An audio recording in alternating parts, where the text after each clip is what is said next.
हम खुश हैं, सारा कश्मीर खुश है कि हमारा श्री नरेंद्र मोदी जी यहाँ आ रहे हैं। हम इसी के इंतज़ार में कि हम कब उसको आंखों से देखें। पिछले 70 सालों से जो हमने देखा है वो कभी ऐसे दिन ना आए दोबारा। बस हमें यही चाहिए, बार बार मोदी सरकार। धरती के स्वर्ग पर आने का ये एहसास, ये अनुभूति शब्दों से परे है। प्राइम मिनिस्टर नरेंद्र मोदी इस वक्त श्रीनगर में मौजूद हैं और उन्होंने वहां पर पहुंचकर जो स्पीच की है, मैं उस स्पीच को ये कहूंगी कि ऐसा कॉन्फिडेंस नजर आया है नरेंद्र मोदी साहब में कि जो अपनी मिसाल आप है। हमारी पॉलिटिकल क्लास कश्मीर के इशू पर तब बात करती है जब ज़रूरत होती है, थोड़ी कहीं पे पॉपुलैरिटी नीचे आ गई है तो कश्मीर हमें याद आ जाता है, अदरवाइज कश्मीर किसी सियासतदान को याद नहीं आता। उन्होंने कहा वक्त ने करवट बदली है और 370 के बाद के हालात पर उन्होंने जो रोशनी डाली है और कश्मीर के मुद्दे को जिस तरीके से पेश किया है, तो चैलेंज कर दिया उन्होंने सबको। आर्टिकल 370 हटने के बाद पीएम नरेंद्र मोदी पहली बार श्रीनगर पहुंचे। उन्होंने हजारों लोगों के भीड़ को संबोधित करते हुए बक्सी स्टेडियम से कहा कि ये वो कश्मीर है जिसका वर्षों से इंतजार था। पीएम मोदी ने कहा कि हम दशकों से इस नया कश्मीर का इंतजार कर रहे थे। पीएम मोदी ने कहा कि जम्मू कश्मीर सिर्फ एक क्षेत्र नहीं बल्कि भारत की मस्तक है। विकसित जम्मू कश्मीर ही विकसित भारत की प्राथमिकता है। अपनी संबोधन में पीएम मोदी ने जम्मू कश्मीर को 2 एम्स देने की ऐलान किया, साथ ही यहां स्मार्ट सिटी विकसित करने की योजना की भी बात की। उन्होंने कहा कि अगले 5 वर्षों में जम्मू कश्मीर और तेजी से विकास करेगा। पीएम मोदी श्रीनगर की बक्सी स्टेडियम में विकसित भारत विकसित जम्मू कश्मीर कार्यक्रम में शामिल हुए और केंद्र शासित प्रदेश में कृषि अर्थव्यवस्था को बढ़ावा देने के लिए लगभग 5,000 करोड़ रुपए की योजनाओं का उद्घाटन किया। इसमें स्वदेश दर्शन और प्रसाद योजना के तहत 1,400 करोड़ रुपया से अधिक की पर्यटन क्षेत्र से संबंधित राष्ट्रव्यापी परियोजनाएं शामिल है। अब भारत की जम्मू कश्मीर में 1,000 करोड़ रुपया की सफल प्रोजेक्ट को देखकर पाकिस्तान मीडिया हैरान है। जहाँ तक मुझे लगता है कि हमारी जो मुस्लिम कम्युनिटी है वहाँ पे वो शायद सप्रेस होके रह रही है वहाँ पे, क्योंकि जहाँ तक बात इंडिपेंडेंस की आती है तो अपना मुल्क चाहे जैसा भी हो, अपना मुल्क आज़ाद मुल्क होता है। हम उसमें हर तरह से आज़ादी से अपनी ज़िंदगी गुजार रहे होते हैं।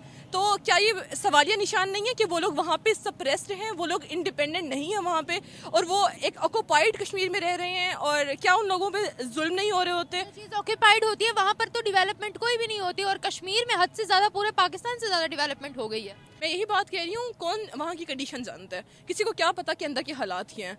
वो लोग पूरी दुनिया को कौन सा चेहरा दिखा रहे हैं, हु नोस। आर्टिकल्स भरे पड़े हैं गूगल पे, अगर हम सर्च करें तो। जी, आर्टिकल्स देखने बैठे तो हमारे कॉलम निगार बैठ के कुछ भी लिख सकते हैं। हमारे कॉलम निगार कभी भी पॉजिटिव नहीं लिखेंगे उसके बारे में। नहीं, वहाँ के कॉलम निगार बैठे कुछ भी लिख सकते हैं। वहाँ के तो हमारे कॉलम निगार और हमारे जर्नलिस्ट भी कुछ भी लिख सकते हैं, फिर उस पर कैसे आप ट्रस्ट करिए? कि इंटरनेशनल लेवल पे जो फेस दिखाया जा रहा है, हकीकत या तो अल्लाह जानता है या वहाँ की गवर्नमेंट जानती है या फिर वहाँ की आवाम जानती है। आपको क्या लगता है वहाँ डेवलपमेंट कितनी ज्यादा है? डेवलपमेंट के बारे में मैं कुछ नहीं कह सकती। आपको क्या लगता है वहाँ डेवलपमेंट कितनी है? मेरे नज़दीक तो कश्मीर को हमें चाहिए कि हम उन्हें हक दें ये फैसला करने का कि वो पाकिस्तान में आना चाहिए या इंडिया। आपको लगता है वो यहाँ आना चाहेंगे आटे की कतार में लगने के लिए? नहीं, वो कभी भी नहीं आना चाहेंगे। और मेरे नज़दीक अगर ये उनका बहुत यानी कि इंटेलिजेंट फैसला ही होगा कि वो इंडिया के साथ शामिल हो जाए। उन्हें इकनॉमी को देखना चाहिए पाकिस्तान की और इंडिया की, उससे कंपेयर करके जाहिर है उन्हें अपना फ़ायदा देखना चाहिए। यहाँ तो हमें खुद अपने लाले पड़े हुए हैं, किसी और को क्या ही कर सकते हैं। बिल्कुल सही बात है, ये बात तो बिल्कुल ठीक है। अगर उन्होंने हमारे साथ शामिल होना होता तो अब तक हो चुके होते। ये उनकी अपनी राय नहीं है कि वो हमारे साथ शामिल हो, और वैसे भी उनको वहाँ बहुत सी फैसिलिटीज़ मिल रही हैं। आपकी नज़र में इस वक्त वो लोग आज़ाद कश्मीर से कितना आगे हैं? आज़ाद कश्मीर से तो वो बहुत ज़्यादा आगे हैं, उनकी डेवलपमेंट भी बहुत ज़्यादा हुई है और इंडिया वहाँ पे अपना पैसा लगाता है, इन्वेस्टमेंट कर रहा है। पाकिस्तान में तो इन्वेस्टमेंट हमें हमारे अपने सूबों की नहीं मिल रही, तो फिर कश्मीर को तो वैसे इग्नोर करके उन्होंने साइड पे किया हुआ है। लेकिन जब बात आती है इंडिया से लड़ने की तो सबसे पहले पाकिस्तान आगे आ जाता है और अपना हक मांगना शुरू कर देता है। और मेरे ख्याल से हमें कश्मीर के अवाम के हक को ज़्यादा फोकियत देनी चाहिए बनिस्बत अपनी इकनॉमी के। अच्छा ये बताएं, वेस्ट करनी है। आज़ाद कश्मीर के लिए अभी तक हमने किया क्या है? कौन से स्कूल्स वहाँ पर तामीर किए हैं, कौन से अस्पताल तामीर किए हैं, कौन से आईटी सेंटर वहाँ पे, या कौन से रेलवे एयरपोर्ट बिल्ड किया वहाँ पर? यही तो बात है, ये कुछ करते नहीं है, लेकिन इन्हें अपना हक चाहिए, इन्हें चाहिए ये वहाँ पे डेवलपमेंट करें, अपना कुछ लगाएं तो आगे से अवाम भी इन्हें सपोर्ट करे। अवाम इन्हें कैसे सपोर्ट कर सकती है? हमारे कश्मीरी तो यहाँ पर मुसलमान है ना, यहाँ पर हमारे कश्मीर में तो हिंदुओं की तादाद या सिखों की तादाद नहीं है, वो तो मुसलमान बसते हैं ना वहाँ पर। तो क्या वो मुसलमान हमारे कश्मीर में जो रहने वाले हैं वो खुश हैं? मेरे नज़दीक तो नहीं होंगे, क्योंकि ये लोग अपनी तरफ खींच रहे हैं, वो लोग अपनी तरफ खींच रहे हैं। इससे बेहतर है अगर अभी तक हम लोग ये मामला हल कर देते, अक़वाम मुत्तहिदा अगर ये मसला हल कर देती तो एग्जैक्टली तो अब तक सब कुछ नॉर्मल हो जाता है। एटलीस्ट कश्मीर के अवाम तो सुख का सांस ले रहे होते। तो भारत के वज़ीर आज़म नरेंद्र मोदी कश्मीर में हैं और कश्मीर में उन्होंने ये 2019 के बाद दौरा किया है। लेकिन इम्पॉर्टेंट चीज़ ये है कि इस दौरे के अंदर पाकिस्तान को ना डिस्कस करना is another important development, that if Indian prime minister is not discussing Pakistan और पाकिस्तान को रेफरेंस ना करना, ठीक है जी। कश्मीर जो है अगर वो पाकिस्तान को रेफ़र करते तो they would have been saying that कि ये एक बायलैटरल डिस्प्यूट है।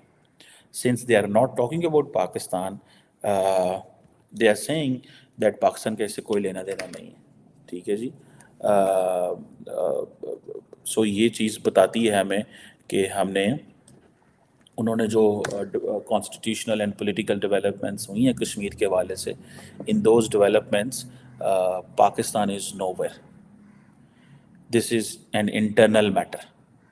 सो इंडिया वो तमाम जो माजी के एग्रीमेंट्स थे उससे उसने अपनी पोजीशन ले ली है। शिमला, यूएन, बायलैटरल, ये वो वगैरह, इस पे तो बात ही ना करें आप, इस पे तो बात ही ना करें, इस पे तो हम आपको वी डोंट वांट कि आप हमारे साथ बात करें या आप हमारे साथ इन चीज़ों पे इंगेज करें। ये हमारा एक इंटरनल मैटर है, इसको हम डील कर लेंगे। I think that is why they have been saying this. और मुझे लगता ये है कि अगर if this is the story, अगर ये स्टोरी है कि पाकिस्तान का जिक्र करेंगे तो पाकिस्तान रेलिवेंट होगा, so it's better not to engage with Pakistan, not to have Pakistan in the conversations. So मुझे तो this is what I feel, this is what I understand कि इग्नोर पाकिस्तान कम्प्लीटली। जितना ज़्यादा पाकिस्तान को इग्नोर करेंगे उतना ज़्यादा बेटर है, और जितना ज़्यादा पाकिस्तान को डिस्कस करेंगे तो it will be keep coming in Pakistan India के उस वो बायलैटरल फ्रेमवर्क में आता रहेगा। सो इसीलिए उन्होंने मेरा ख्याल है कोई पाकिस्तान को रेफरेंस नहीं दिया इस सारी डिस्कशन में। और अगर देते भी रेफरेंस प्राइम मिनिस्टर मोदी, तो वो इसी सेंस में होना था जी दहशतगर्दी करवाई जा रही है, ये करवाया जा रहा है, वो करवाया जा रहा है। सो ये जो पॉइंट है ये ऑब्वियसली अहम है इस सेंस में कि भारत के वज़ीर आज़म ने कश्मीर को एक पैकेज तो दिया है, या पैकेज देने की बात की है एटलीस्ट।